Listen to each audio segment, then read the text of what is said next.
एक शांत रात थी। आकाश में हल्के बादल थे और हवा बिल्कुल स्थिर थी। शहर सो चुका था, लेकिन सुरेंद्र की आंखों में नींद नहीं थी। दिन भर की थकान के बाद वो बिस्तर पर लेटा तो था, पर मन कहीं अटका हुआ था। उसने करवट बदली, आंखें बंद की और धीरे-धीरे नींद में डूबने लगा। जैसे ही उसकी सांसें गहरी हुईं, उसे लगा मानो शरीर बहुत भारी हो गया हो और मन बहुत हल्का। उसी क्षण एक अजीब सा अनुभव हुआ। सुरेंद्र को लगा कि वो अपने शरीर से ऊपर उठ रहा है। वो डर गया। उसने हिलने की कोशिश की, पर शरीर बिस्तर पर ही पड़ा रहा। उसकी आत्मा धीरे-धीरे ऊपर उठ चुकी थी। अचानक चारों ओर अंधकार छा गया। कोई आवाज नहीं, कोई दिशा नहीं, बस एक लंबा गहरा सन्नाटा।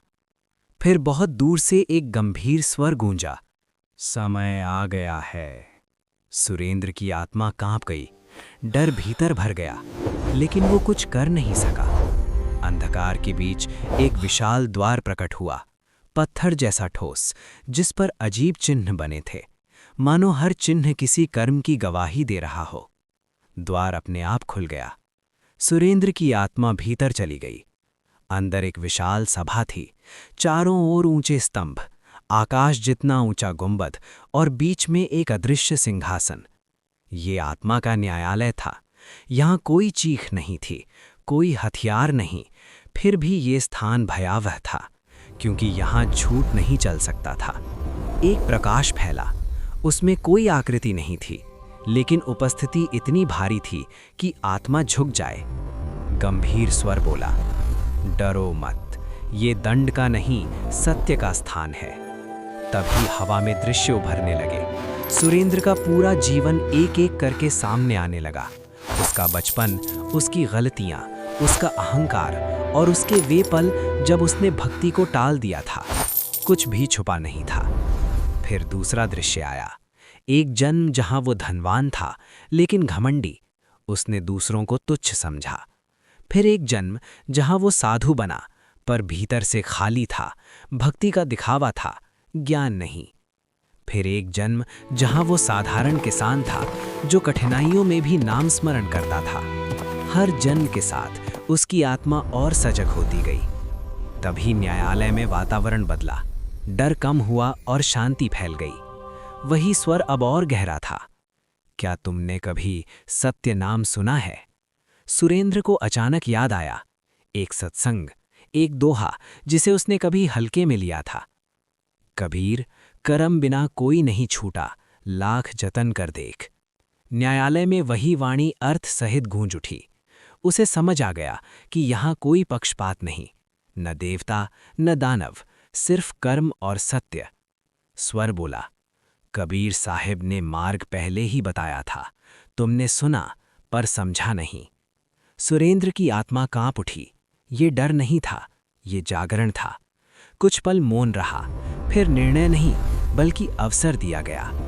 तुम्हारे भीतर भक्ति का बीज है, पूर्ण ज्ञान नहीं पर खोज है, इसलिए तुम्हें वापस भेजा जा रहा है। प्रकाश तेज हुआ, न्यायालय धुंधला पड़ा। सुरेंद्र को लगा वो गिर रहा है। उसकी आंखें खुल गईं, वो अपने बिस्तर पर था, सांस तेज, शरीर पसीने में।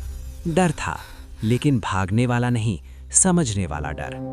उसने पानी पिया, कुछ देर बैठा, फिर दोबारा लेट गया।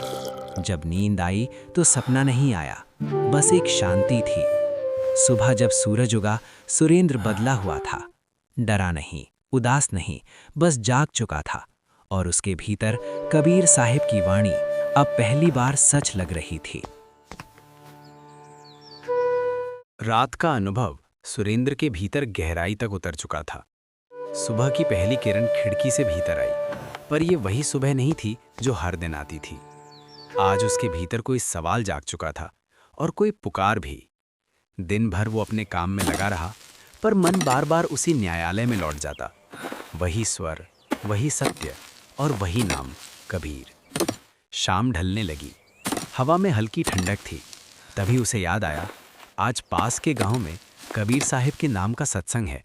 पहले वो ऐसे सत्संगों को सिर्फ सुनने जाता था, समझने नहीं।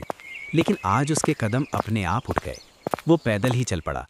रास्ते में खेत थे, पीपल के पेड़ थे और मन में एक अजीब सी शांति थी।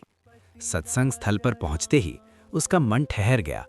कोई बड़ा मंच नहीं था, कोई दिखावा नहीं, बस जमीन पर बैठे लोग और बीच में एक सादा सा आसन। वहीं बैठे थे कबीर साहब। कोई राजसी तेज नहीं, कोई चमत्कार नहीं, फिर भी उनकी उपस्थिति सब कुछ शांत कर रही थी। सुरेंद्र पीछे बैठ गया, सिर अपने आप झुक गया। कबीर साहब बोले, जिसने मृत्यु देख ली वो फिर अज्ञान में नहीं रहता। ये वाक्य सीधे सुरेंद्र के भीतर उतरा। उसने चौंक कर ऊपर देखा। कबीर साहब की दृष्टि सीधे उस पर थी। ऐसा लगा जैसे उन्होंने उसकी आत्मा को पहचान लिया हो। सत्संग चलता रहा। शब्द सरल थे पर अर्थ गहरे। न मंदिर में न मस्जिद में, सत्य तो भीतर है। सुरेंद्र की आंखें भर आईं। न जाने क्यों उसका मन टूट रहा था और जुड़ भी रहा था। सत्संग समाप्त हुआ। लोग धीरे धीरे उठने लगे। कुछ प्रसाद लेने गए, कुछ बातें करने लगे। सुरेंद्र वहीं बैठा रहा। कुछ देर बाद कबीर साहब स्वयं उसके पास आए। उन्होंने बस इतना पूछा, डरे हो? सुरेंद्र ने सिर हिला दिया। हाँ, पर अब भागना नहीं चाहता। कबीर साहब मुस्कुराए। डर वही अच्छा है जो जगा दे। सुरेंद्र की आंखों से आंसू बहने लगे। उसने वो सपना बताया, वो न्यायालय, वो निर्णय। कबीर साहब शांत रहे, फिर बोले, वो सपना नहीं था, वो स्मरण था। तुम बहुत बार आए हो, बहुत बार लौटे हो, इस बार रुकने का समय है। सुरेंद्र कांप उठा। उसने दोनों हाथ जोड़ दिए। मुझे रास्ता दिखाइए। कबीर साहब ने उसे अपने पास बिठाया।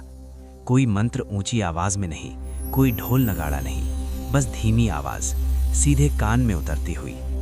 ये नाम सुनने के लिए नहीं, जीने के लिए है। उसी क्षण नाम दीक्षा हुई। न कोई अग्नि, न कोई फूल, बस एक नाम जो सीधे आत्मा में उतर गया। सुरेंद्र को लगा जैसे भीतर कोई बोझ उतर गया हो। वो रोया नहीं, हंसा नहीं, बस शांत हो गया। कबीर साहब बोले, अब न्यायालय बाहर नहीं, भीतर लगेगा। हर कर्म से पहले यही नाम पूछेगा, सत्य है या नहीं। सुरेंद्र ने चरण छुए। उसकी आंखों में डर नहीं था, अब वहां दिशा थी। रात को जब वो सोया, कोई सपना नहीं आया, बस गहरी नींद थी और पहली बार उसकी आत्मा निश्चिंत थी। ऐसे ही सच्ची घटना और कथा को देखने के लिए अभी चैनल को सब्सक्राइब और शेयर करें। राम राम जी सत साहेब।